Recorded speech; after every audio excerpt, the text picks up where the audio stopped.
الرحمن الرحیم سلسلہ دروس احیاء العلوم سلسلہ نمبر 4 علم کی اہمیت آج کا ہمارا موضوع، اور اس کا چوتھا حصہ آج ہم بیان کریں گے۔ حضرت عیسیٰ علیہ السلام اللہ کے پیارے نبی ہیں، پیارے پیغمبر ہیں۔ انہوں نے کیا ارشاد فرمایا جو بندہ عالم ہو پھر اپنے علم پر عمل کرنے والا بھی ہو، تو عیسیٰ علیہ السلام نے فرمایا کہ آسمانوں کی سلطنت میں ایسے بندے کو عظیم کہا جاتا ہے جس نے دنیا میں علوم بھی حاصل کیے، پھر علم کے اوپر کیا کیا، عمل بھی کیا۔ قرآن مقدس، قرآن مجید برہان رشید بھی کہتا ہے نا، لما تقولون ما لا تفعلون، تم وہ بات کیوں کہتے ہو جو تم کام کرتے نہیں ہو۔ علماء کے لیے یہ بات ضروری ہے کہ جو وہ علم آگے پڑھائیں، جو طلباء علم کو سیکھیں، جب علم کا پتہ لگ جائے کہ یہ چیز ایسے ہے تو اس پر عمل بھی کرنا چاہیے، اور جن چیزوں سے دین نے، اسلام نے ہمیں منع کیا، ان چیزوں سے ہمیں باز بھی رہنا چاہیے۔ تو بہرحال علم عمل کے ساتھ ہی فائدہ دے گا کہ جب ہم اپنے علوم پر عمل کرنے والے ہوں۔ تو اللہ رب العزت کی بارگاہ کے اندر اس آدمی کو عظیم کہا جاتا ہے جو علم پر عمل کرنے والا ہوتا ہے۔ آگے رسول کریم صلی اللہ تعالیٰ علیہ وآلہ وبارک وسلم نے ارشاد فرمایا جب قیامت کا دن ہوگا نا، اللہ رب العزت جل جلالہ عبادت گزار بندوں اور مجاہدین سے کہے گا کہ جنت کے اندر داخل ہو جاؤ، جنہوں نے دنیا کے اندر رہ کر اللہ رب العزت کی رضا کے حصول کے لیے عبادت کی، روزہ رکھا، نمازیں پڑھیں، نوافل کے ذریعے اس کی ذات کا قرب حاصل کیا، اور مجاہدین جنہوں نے اللہ کی بارگاہ میں جات و جہاد کیا تلوار کے ذریعے، یا کلمت الحق جنہوں نے بیان کیا جابر حکمران کے سامنے، تو ایسے لوگ کے متعلق اللہ فرمائے گا جنت کے اندر چلے جاؤ۔ علماء کرام اللہ رب العزت کی بارگاہ میں آئیں گے، عرض کریں گے مالک عبادت گزاروں نے جو عبادت کی ہے ان کو علم ہوا تب ہی انہوں نے عبادت کی ہے کہ نماز ایسے پڑھنی ہے، پہلے ان کو علم ہوا تب انہوں نے نماز پڑھی، روزے کا علم ہوا تب انہوں نے روزہ رکھا، جنہوں نے جہاد کی چاہے تلوار کے ذریعے یا زبان کے ذریعے، کلام کے ذریعے، ان تک بھی علم پہلے پہنچا، بعد میں انہوں نے ایسا کام کیا۔ تو مالک یہ علماء ہی تو ہیں جنہوں نے اپنی محنت کے ساتھ علوم ان تک پہنچائے، پھر انہوں نے اس پر عمل کیا۔ تو اللہ رب العزت جل جلالہ علماء کرام سے اللہ فرمائے گا میرے قریب آ جاؤ۔ علماء کرام اللہ کا قرب حاصل کریں گے تو رب بہت بڑا مقام علماء کرام کو بروز محشر کیا دے گا، اللہ فرمائے گا اب تم سفارش کرتے جاؤ، تمہاری شفاعت میری بارگاہ کے اندر قبول کی جائے گی۔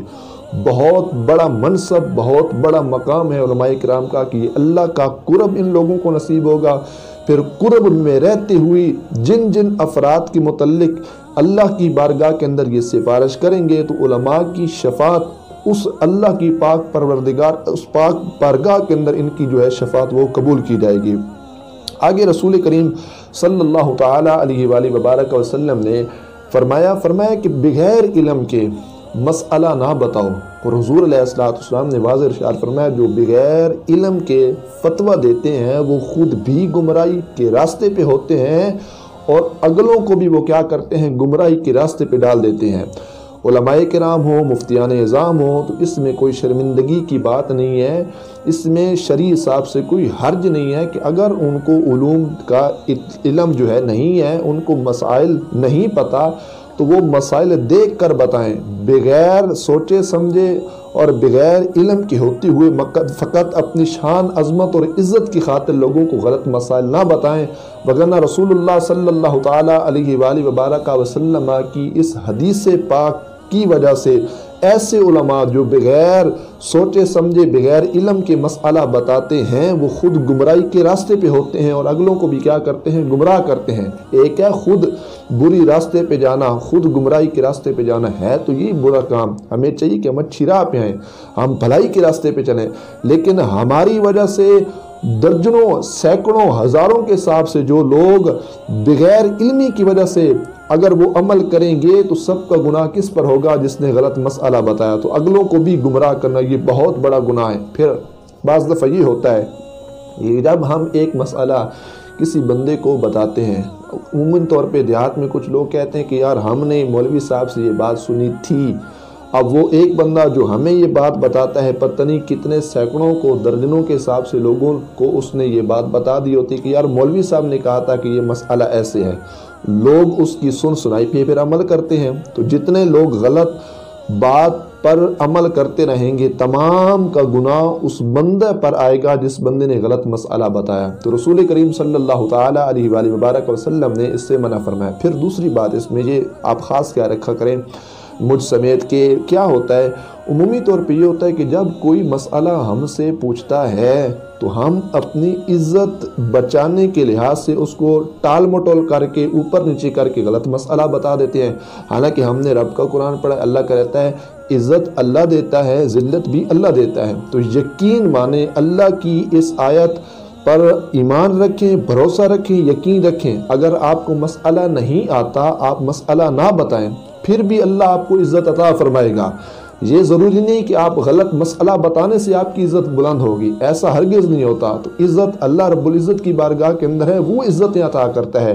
غلط مسائل سے لوگوں کی جو ہے نا کیا کہتے ہیں نظروں کے اندر عزت نہیں بنے گی تمہاری، بنانا چاہو تو چلو چند ساتیں بن جائیں گی، لیکن بعد میں جو ذلت ہوگی قبر کی آخرت کے لحاظ سے اس ذلت کا سامنا کون کرے گا؟ تو لہٰذا غلط مسائل نہیں بتانے چاہیے۔ رسول کریم صلی اللہ تعالیٰ علیہ وآلہ وبارک وسلم نے اس سے منع فرمایا ہے۔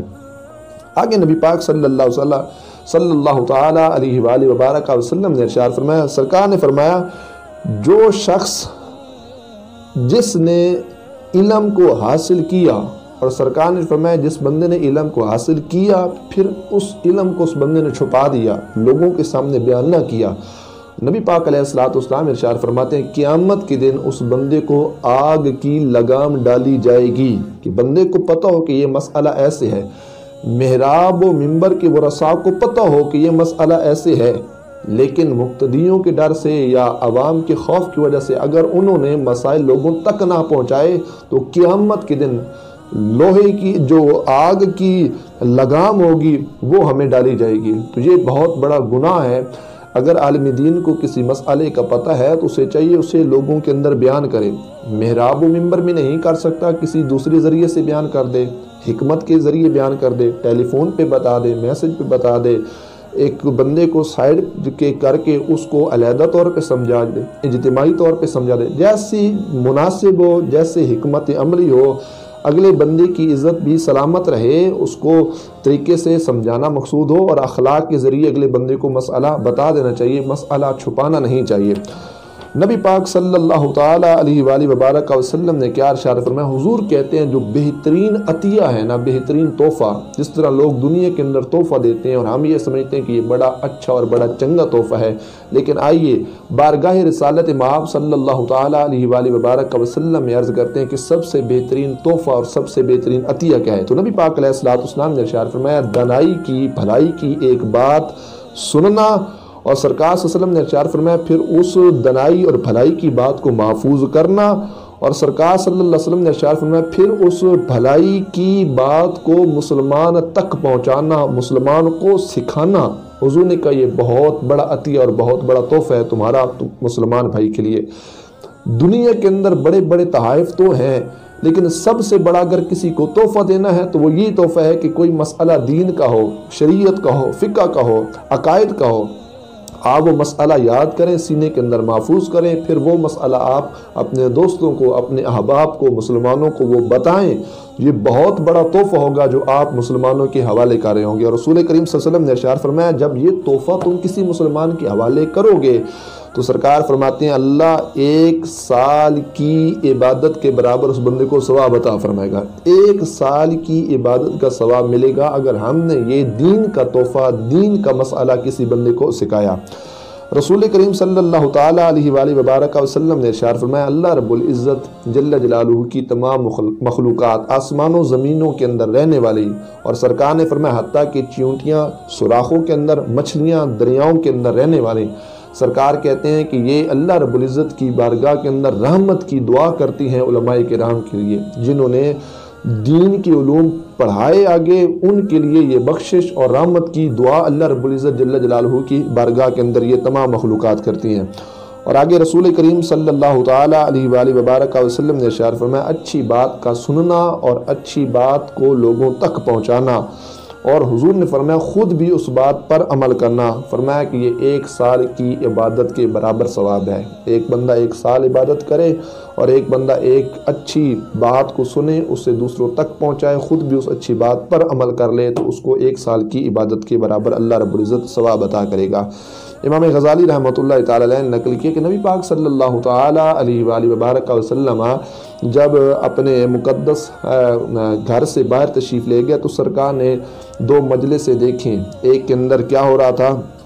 کہ اللہ کی بارگاہ میں لوگ دعا کر رہے تھے، اور دوسری مجلس ایسی تھی جس میں تعلیم کا سلسلہ جاری تھا، دین کے علوم پڑھائے جا رہے تھے، کچھ لوگ سیکھ رہے تھے۔ تو نبی پاک صلی اللہ تعالی علیہ وآلہ وبارک وسلم نے اس بزم کو زیادہ پسند فرمایا، اور سرکار نے انہی لوگوں کے اندر جا کر حضور علیہ السلام بیٹھ گئے جو دین کے علوم کی محفل چل رہی تھی، اور نبی پاک علیہ السلام نے ارشاد فرمایا کہ میں دین سے محبت و پیار کرتا ہوں اور خود مجھے معلم بنا کر بھیجا گیا ہے۔ آگے رسول اللہ صلی اللہ علیہ وسلم نے ارشاد فرمایا، امام غزالی علیہ رحمہ نے یہ بات جو ہے نا اپنی کتاب احیاء العلوم کے اندر اس بات کو لکھا کہ نبی پاک علیہ السلام نے ارشاد فرمایا جب انسان مر جاتا ہے تو اس کا سارا جو اعمال کا سلسلہ ہوتا ہے وہ ختم ہو جاتا ہے۔ 3 چیزیں ایسی ہیں جن کا تعلق مرنے کے بعد بھی رہتا ہے، ان میں سے ایک چیز سرکار نے کیا فرمایا، فرمایا ایک وہ علم ہے جس سے نفع اٹھایا جائے۔ ایک بندہ ہے اس نے دنیا کے اندر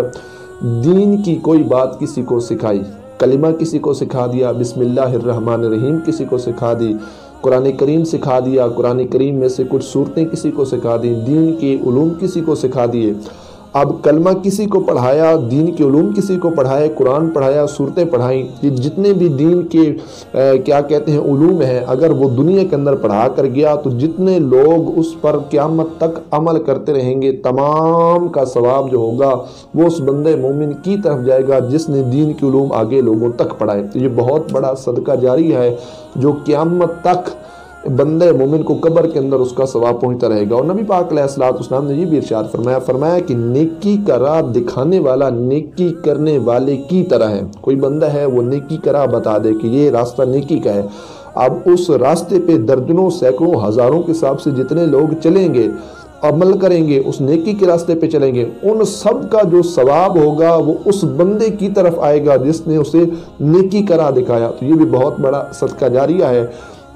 علماء کرام یہ کام کرتے ہیں کہ نیکی کا راہ دکھاتے ہیں، تو جتنے لوگ جو ہے دین کے فیوز و برکات سے مستفیض ہوتے رہیں گے تمام کا ثواب علماء کرام کے نامہ اعمال کے اندر ڈالا جائے گا۔ نبی پاک صلی اللہ تعالی علیہ وآلہ وبارک وسلم نے کیا ارشاد فرمایا، حضور کہتے ہیں میرے خلفاء اللہ کی رحمت ہو۔ حضور نے فرمایا میرے جو خلفاء ہیں ان پر کیا ہو، اللہ کی رحمت ہو۔ عرض کی گئی آپ کے خلفاء کون ہیں؟ تو نبی پاک صلی اللہ تعالی علیہ وآلہ وبارک وسلم نے کتنی خوبصورت بات کی۔ سرکار نے فرمایا وہ لوگ جو میری سنت کو پسند کرتے ہیں، اور سرکار نے فرمایا کہ بندگان خدا کو، اللہ کے بندوں کو میری سنت کی تعلیم دیتے ہیں وہ میرے خلفاء ہیں۔ حضور نے ایسے لوگوں کو اپنا خلیفہ قرار دیا جو حضور علیہ السلام کی سنت سے محبت کرتے ہیں، پسند کرتے ہیں، اور پھر اس حضور کی سنت کو لوگوں تک پہنچاتے ہیں، اللہ کے بندوں تک پہنچاتے ہیں۔ تو وہ لوگ رسول اللہ صلی اللہ تعالی علیہ وآلہ وبارک وسلم کی بارگاہ میں کیا بنے، خلیفہ، خلفاء کے طور پہ بنتے ہیں۔ اسی طرح متعدد روایات، اقوال صحابہ، تابعین اور یا کامرین صوفیاء بزرگان دین کی اقوال ہیں اس پر موجود۔ انشاءاللہ اگلے 5واں جو حصہ ہوگا علم دین کی اہمیت، اس کے اندر ہم انشاءاللہ اس کو بیان کریں گے۔ اللہ رب العزت جل جلالہ عمل کی توفیق عطا فرمائے۔ وآخر دعوانا ان الحمدللہ۔